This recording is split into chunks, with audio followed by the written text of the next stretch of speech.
Toc toc, réveillez-vous, shalom. Eh bien, nous sommes hymne spirituel matinal. Merci. Merci de nous recevoir chez vous encore une fois au travers de cette vidéo, mes amis. Vous voyez cette joie que j'ai? Ah oui, le Seigneur nous fait du bien. Le Seigneur nous garde encore vivants. Le Seigneur combat en notre faveur. Vous et nous sommes vivants ce matin. Est-ce qu'on ne peut pas se mettre ensemble pour hisser les drapeaux? Jésus-Christ. Alléluia, alléluia. Nouveau jour, mes amis, nouvelle vie, nouvelles opportunités. Ah oui, pour vous et pour moi. Aujourd'hui, c'est un grand jour dans votre vie. C'est un grand jour que l'Éternel Dieu a fait. Et je vous assure qu'aujourd'hui, personne ne va vous dominer encore. Plus jamais vous ne serez dominé. Plus jamais vous n'allez échouer au nom de Jésus, puisque Jésus est le drapeau hissé au-dessus de tous les drapeaux. Il y a des drapeaux qui se sont hissés dans des familles, dans des lignées, dans des coutumes, dans des contrées. Mais Jésus, quand il s'agit de lui, les drapeaux les plus hissés, les drapeaux les plus élevés, plus jamais vous ne serez assujetti, plus jamais vous ne serez dominé. Aucune situation, aucun homme, aucun ennemi ne va avoir la même mise sur vous. Celebrate Jesus. Celebrate. Ah oui, commence la semaine avec force, avec la rage spirituelle, la rage des conquérant. Est-ce qu'il y a un conquérant? Il y a une conquérante ce matin, il me dit, Amen, pasteur. J'ai saisi ma destinée avec le drapeau hissé Jésus. Celebrate Jesus, celebrate. 2026, année onésime. Quelques principes de l'utilité, c'est là que nous sommes. Beaucoup de vos messages nous sont parvenus. Pasteur, nous ne nous retrouvons plus dans l'hymne spirituel matinal. Merci pour vos messages. Ça nous encourage, ça nous bénit. Nous allons bien. Et sauf quelques problèmes techniques nous ont empêchés de nous retrouver. Mais nous sommes là. C'est ce qui importe. C'est ce qui compte. Merci de savoir que vous allez bien. Tous ceux qui se sont déjà abonnés, waouh, Dieu vous bénisse. Ceux qui ne l'ont pas encore fait, c'est aujourd'hui. Il faut seulement toucher, s'abonner.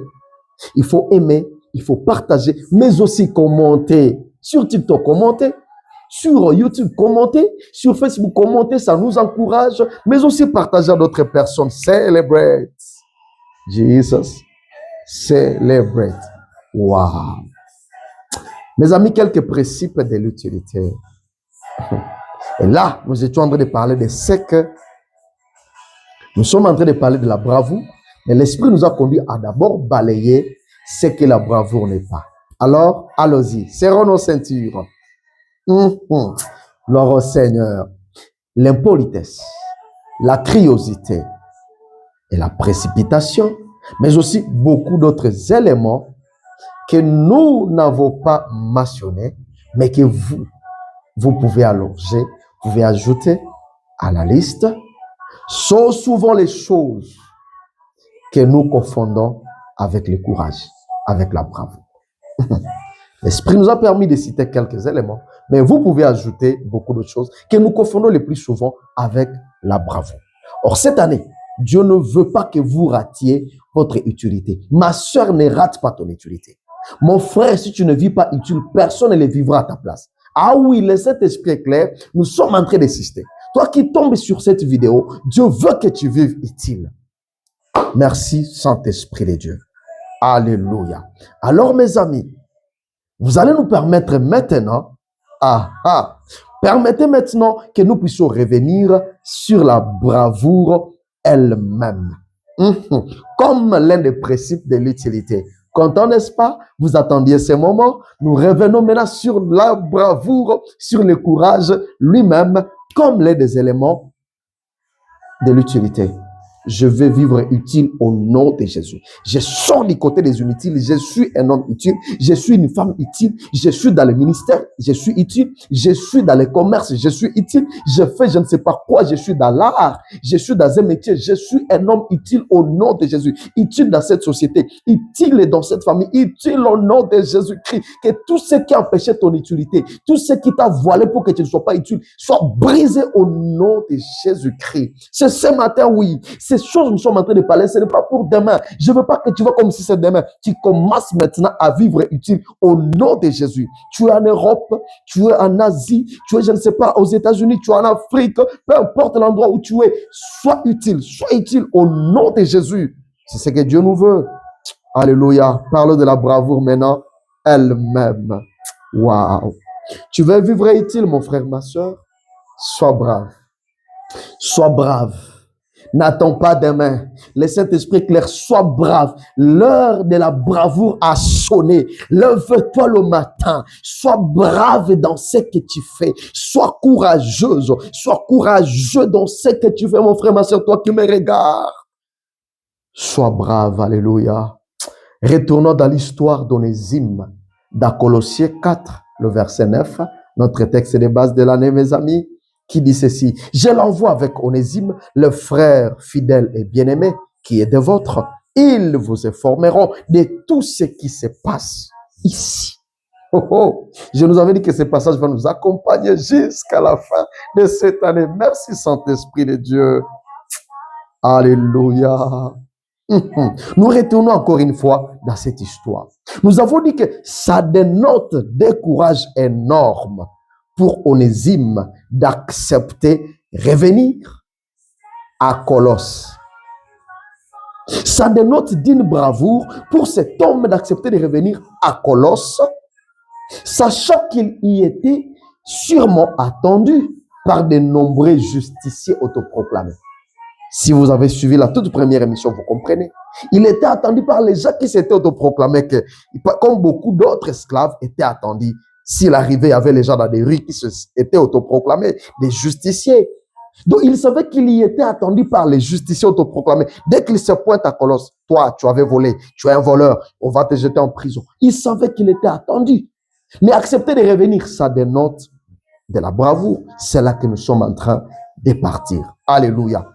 Non seulement les justiciers pouvaient l'attendre pour les jeter en prison, mais aussi, il ne s'est pas aussi empêché de penser. Il pouvait aussi savoir que son ancien maître, à savoir Philémon, il était là aussi. Qu'est-ce qu'il dirait en les voyant revenir?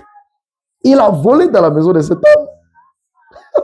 Il pouvait aussi l'attendre, Philémon, il est là, furieux, fâché. Les jours que je verrai cet homme, nous finirons avec lui. Il me verra de quel bois je me chauffe. Il savait que Philémon aussi était là. Peut-être c'est au cas aussi. Tu ne sais pas revenir là-bas. Tu dis, qu'est-ce que je veux faire? L'on va me tuer. L'on va faire des choses pour moi. Les gens là-bas m'attendent. Ils me feront du mal. Ok, allons-y. Ça s'appelle la bravoure.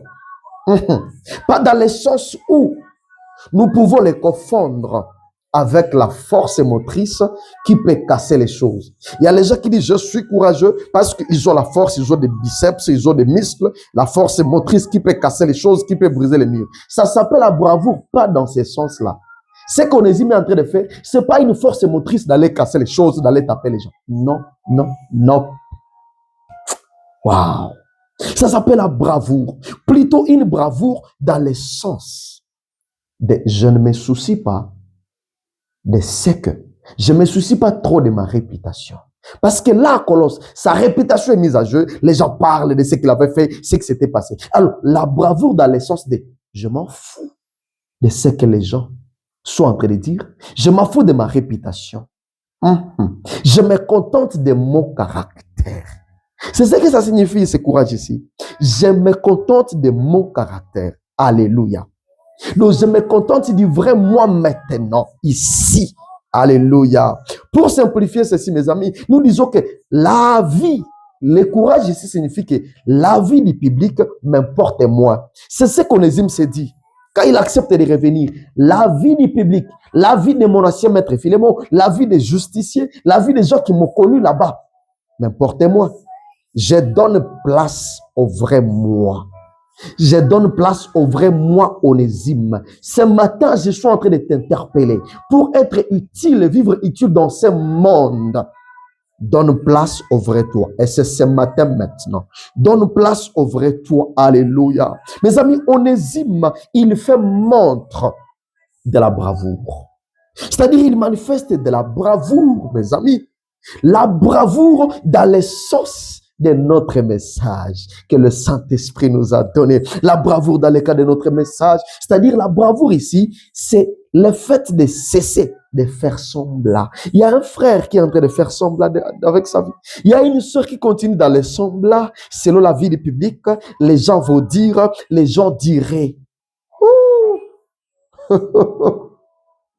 Mes amis, ça signifie arrêter de faire l'effort afin de mériter l'acceptation des hommes.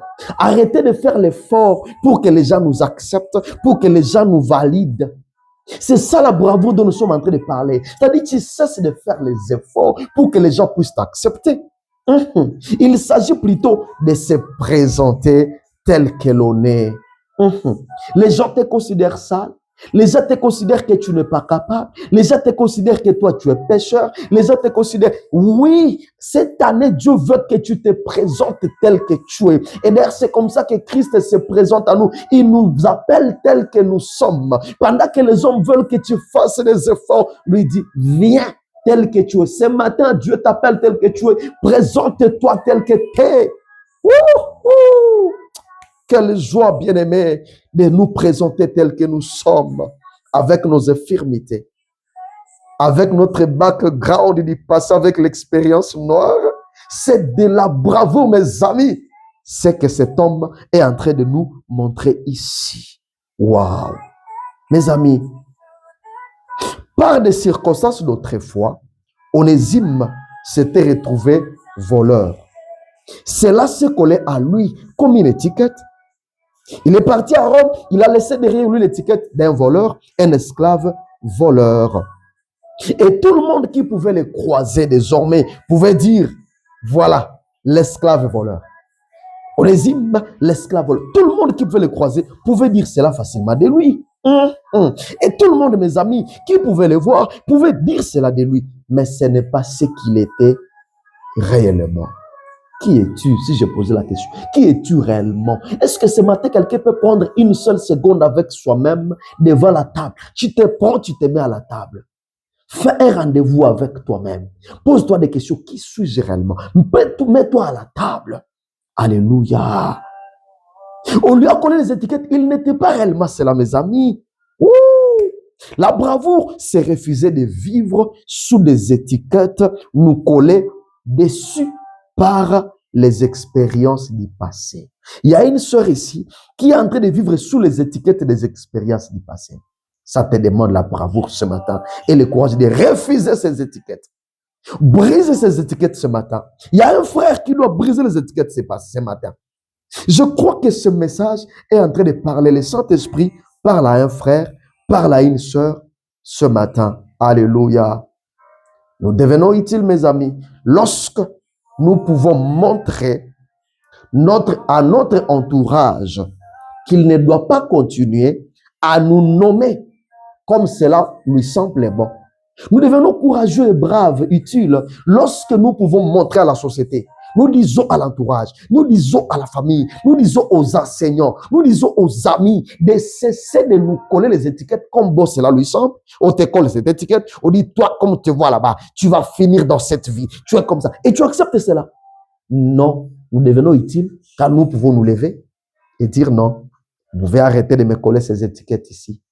Et commencer à partir de maintenant de montrer le vrai nous. Ce matin, ça parle à quelqu'un, ça me parle, ça te parle, ma soeur, mon frère. Nous devenons utiles quand nous commençons à montrer à la société que vous ne pouvez pas continuer à nous appeler comme bon vous semble, mais au contraire, quand nous-mêmes, nous nous présentons à cette société, à cet entourage tel que nous sommes, c'est nous qui venons dans cette société, nous nous imposons.